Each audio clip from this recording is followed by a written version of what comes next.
Hi everyone. Let's see what we can learn from Game 9 in the World Championship. So Nepomniachtchi has white, Carlsen has black, and Nepo opens with c4 for the first time in the match, an English opening. e6, preparing the move d5, and now g3, a normal move in the English. The light squared bishop is blocked by the c4 pawn, so it usually fianchettos to g2. d5 as prepared, bishop g2, and now d4.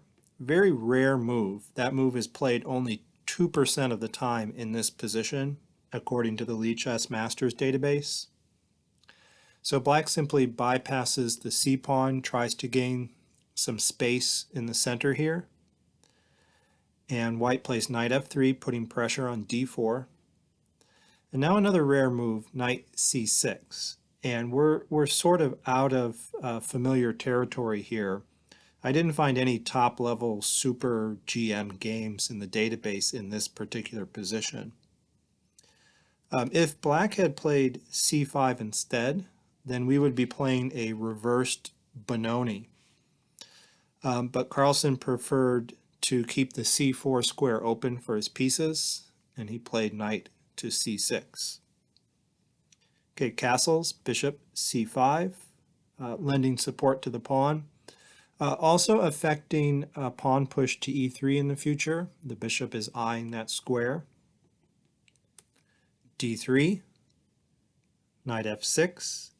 Now white does want to play e3 at some point to break in the center so he doesn't get too cramped by the pawn on d4. But he doesn't want to do it right now. If he does it now, then black can just keep his pawn on d4, and white would not be able to play knight b d2, the natural developing square for the knight, because then the pawn on e3 would fall. So before pushing the pawn, Jan plays knight b d2. He wants to get that knight developed over to the b3 square. And now a5. So Carlsen sees the knight coming to b3, and in some cases he wants to push the pawn to a4 and attack the knight. So knight b3 attacks the bishop on c5. It retreats to e7. And now is the time to play e3 to break in the center. Okay, pawns get exchanged on e3. And then knight g4. And Jan wants to preserve the bishop pair. And so what Carlsen is trying to do is drive this bishop off of the diagonal, maybe hoping that it'll get played somewhere along this diagonal. And that way, if Carlsen pushes the a-pawn and the bishop isn't here to support the knight will not be able to come forward. It will have to retreat because white won't be protecting those squares anymore. Well, Jan doesn't back off the diagonal with the bishop. He plays the bishop to c5. All right, then castles. And let's take a look at what would happen with a4 here. If Carlsen played a4, then Jan could exchange the bishops first and then bring the knight forward. So you'd rather bring your pieces forward rather than retreat them. Okay, so Carlsen castles, and now d4. So white establishes this nice pawn duo here, controlling a lot of central squares. And he's anticipating this move a4. And so he's planning to meet that move by exchanging bishops and then planting his knight on c5. And so the pawn on d4 is supporting that knight coming to c5. And that's what happens. a4, the bishops get exchanged and the knight goes to c5. So in this position, I think I prefer white slightly. He has more space in the center. These pawns look really nice. And his bishop is better. So that bishop still needs to get into the game. And this knight is controlling a couple key squares over here that bishop might want to go to. Several key squares. So I think white has a slight advantage in the position. And now Carlsen sees that his a-pawn is under attack. And he can't really defend it, so he pushes it forward instead of just letting it be captured on a4. And now I think Nepo misses an opportunity to press for a strong advantage here. He played b takes a3, not a bad move, the position is equal, but commentators were pointing out that b4 is a strong pawn sacrifice. If knight takes b4, then white gets the semi-open b file. Black can counterattack the knight, and then the knights can get exchanged, and then rook b5 is a good move. And white is threatening two things in the position. He's threatening to capture the pawn on c5, but he's also threatening to move this knight somewhere, perhaps to d2, and that would release a pretty rare double discovered attack. So both the rook on a8 and the knight would be hit at the same time. So there's a lot of pressure in the black position. Black probably would do best to move his rook off of the long diagonal, and then white can recover his pawn. And so black has some weak pawns in the position, and the engine assesses this as about plus 0.5. So white has a significant advantage. So that's a line that people were discussing as a better alternative to what Jan did, which was taking on a3. Okay, rook d8, putting pressure down the d file where the queen is sitting. Knight b3. So there's a little pressure here. Perhaps black was threatening to take the pawn on d4, removing the defender of the knight. So white just gets out of that and bolsters his d-pawn further, overprotects it with knight b3. And now Carlsen retreats his knight to f6, where it controls some central squares, and maybe it makes the pawn push to d5 a little less attractive. Okay, Jan plays his rook to the same file as the black queen. And finally, Carlsen takes the pawn back. He was never in any hurry to do that. That pawn was very weak, and it was eyed up by both the rook and the queen the whole time. Okay, queen e2, connecting the rooks and getting off of the pressure along the d file. h6, getting a little luft. h4, same idea, a little more luft, some space on the king side. Bishop d7, getting that bishop developed and connecting the rooks. Knight e5, attacking the bishop. And that knight has left protection of the d-pawn. So now Carlsen retreats his bishop. He doesn't want to lose it, which now uncovers an attack on the d4 pawn. So Jan protects it with queen e3, and now queen b4, rook eb1, and now a nice move, knight takes e5. So white has some potential discovered attacks by moving the knight and attacking the queen. And maybe white wants to centralize the knight, put it on this nice square on c5 and gain a tempo on the queen at the same time. So when Carlsen takes on e5, he's drawing the d-pawn away, so there's no more anchor on the c5 square, so white cannot place a knight there for very long. Okay, then knight g4, hitting the queen, and queen e1. So offering a queen trade, and black has to be careful. He can't simply retreat his queen in this position, because white is threatening to trap this knight with the move f3. And that knight has no squares. There's nowhere for that knight to go. So black addresses that issue by first exchanging queens and then playing h5. So if the knight gets attacked, it can retreat and then reroute to the nice f5 square. Okay, now bishop takes b7, grabs a pawn, and Carlsen makes a move here. It's not the top engine choice, but it fooled Jan in this position. So his rook is under attack, so he's got to move his rook, and he decides to put it on a4 and attack the c4 pawn. And as soon as he did that, he's making a threat in the position, which unfortunately Jan did not see. Jan simply saw that his pawn was attacked and he protected it by moving it. Okay? And that's a blunder. And Carlsen in the game just shook his head in disbelief, didn't believe that Nepo just blundered a piece, and he coolly plays c6. So the bishop is trapped behind enemy lines. It can't get out. It's kind of dangerous to leave your pieces unattended well into your opponent's territory. You've got to watch out for things like this.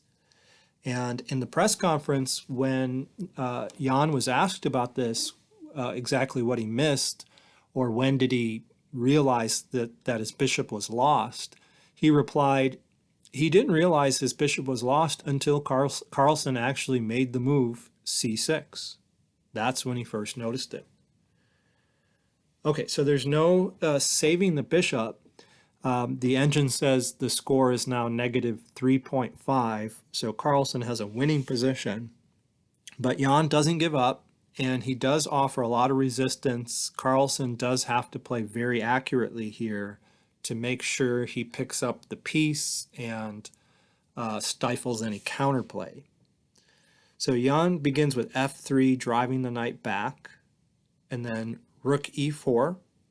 So he wants to trade off this rook because these rooks are going to team up on this bishop here. Carlsen has an only move in the position. He must play rook a7. There's no other way.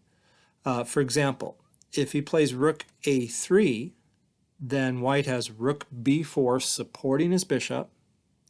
And if black begins to attack it, then there's rook b6, and all of a sudden there are some escape squares for the bishop, and that rook is anchored by the c-pawn. So rook a3 is just not going to work. Black has to immediately put pressure on the bishop. He has to attack it, and there's only one safe way to defend it, which is with rook b4. And now the threat is, again, rook b6. If white gets in that move before black organizes an attack, then he'll be able to save his bishop.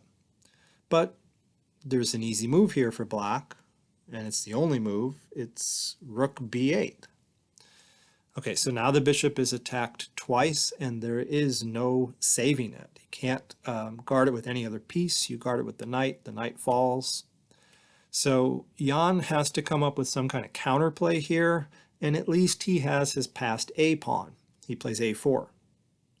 Okay, Carlsen takes the bishop, then rook b6, and this is a threat. Jan is threatening to push his pawn to a5, which would be dangerous. That pawn could come to a6 and attack the rook. And at any time the rooks get exchanged, Jan could have a couple of connected passed pawns that become very dangerous, hard to stop. So there is an only move here as well. There's only one move black can make to retain his advantage, which is taking the rook. Okay, very natural move. Just to illustrate, suppose he tried to get his knight back into the game and attacked the g3 pawn. Then a5 would come, and now it's a little too late to take the rook. You can't really allow the pawn to come to f6. For example, let's just make a non-move here, king f8.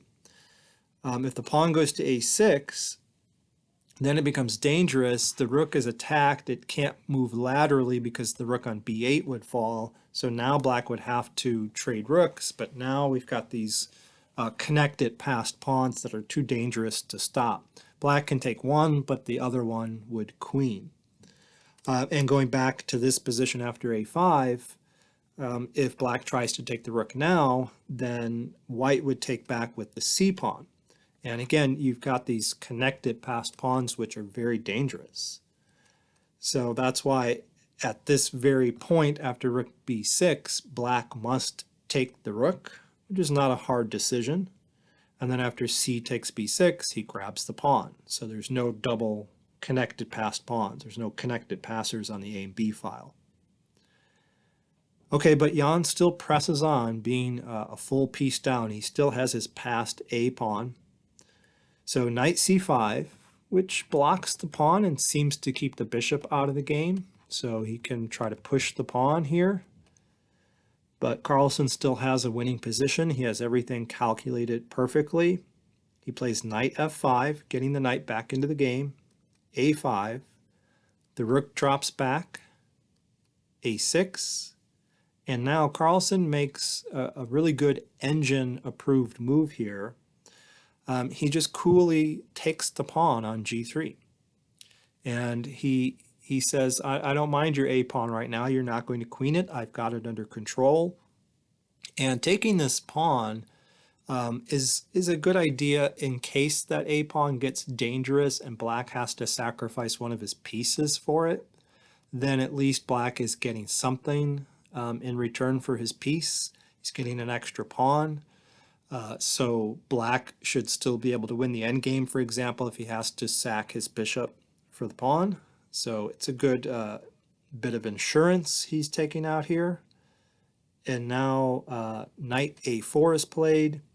Note, you can't really play a7 in this position because the rook would go to a8. And this knight would like to attack the rook by getting to one of these squares, but there's no way for the knight to get to those squares. If it wants to get to b6, it can't, for example, go to a4, can't go to the a file because the pawn would drop. Or if it wants to go to c7, it can't go to a6 without the pawn dropping. So black is going to be in time to get this knight over into the position and take that pawn. And there's nothing white can do to stop him. So Jan leaves the pawn on a6 and brings the knight over to the a file now while he can, while his a pawn is not under attack. And now c5 is played, releasing the bishop so it can come and participate in the defense against the passed pawn. a7, and now rook d8 is really the only move in the position. You don't want to go to a8 or c8 and face knight to b6, attacking the rook and supporting the pawn to queen. And black would have to give up his rook in that position. So you've got to move it over to d8. And then knight takes c5. Let's take a look at what happens after knight b6, trying to support the pawn queening. Well, then black would have bishop to c6. And yes, white can queen and win the bishop, but if you look at this endgame, black is up 2 solid pawns thanks to taking on g3, and white just can't, he can't handle this position.